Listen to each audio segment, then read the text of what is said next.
సంతానలేమి సమస్యకు చక్కటి పరిష్కారం చూపిస్తున్న Riya fertility test baby centre CN hospital Kurnool. భారత కమ్యూనిస్ట్ పార్టీ సిపిఐ ఆధ్వర్యంలో దేశవ్యాప్తంగా కూడా నిత్యావసర వస్తువుల ధరలు తగ్గించాలని చెప్పేసి ఈ రోజు ఆందోళనకు పిలుపునివ్వడంలో భాగంగా డోన్ పట్టణంలో డోన్ పార్టీ ఆధ్వర్యంలో డోన్ ఆర్డీఓ కార్యాలయం ముందు కూడా ఆందోళన నిర్వహించడం జరిగింది. ఈరోజు నిత్యావసర వస్తువులు ఆకాశాన్ని అడ్డుతూ ఉన్నాయి. సామాన్యమైనటువంటి పేదలు కొనలేకపోతా ఉన్నారు. ఈరోజు ఉప్పు పప్పు బియ్యం ధరలు కొనాలంటే కూడా ఈరోజు నరేంద్ర మోడీ ప్రభుత్వం వచ్చింది. ఈ 11 సంవత్సరాల కాలంలో ఈరోజు 20 రూపాయలు ఉన్నటువంటి దాన్ని 60 రూపాయలు చేశాడు. 3 ఇంతల రేట్లు పెంచాడు. ఈయన ధరలను నియంత్రించడంలో పూర్తిగా వైఫల్యం చెందాడు. ఈయన పక్కా బ్లాక్ మార్కెట్లు చేసే వాళ్ళకు అనుకూలంగా ఉన్నాడు.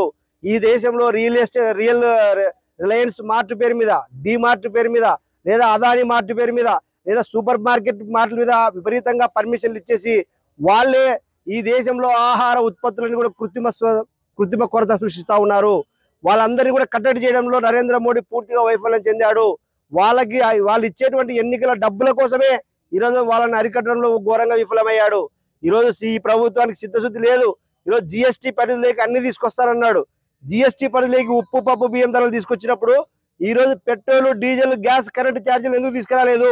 ఈ దేశంలో ఒకే పన్ను ఒకే ఎన్నిక విధానం ఉండాలన్నటువంటి నరేంద్ర మోడీ ఈరోజు ఎందుకు తీసుకురాలేకపోయినాడు?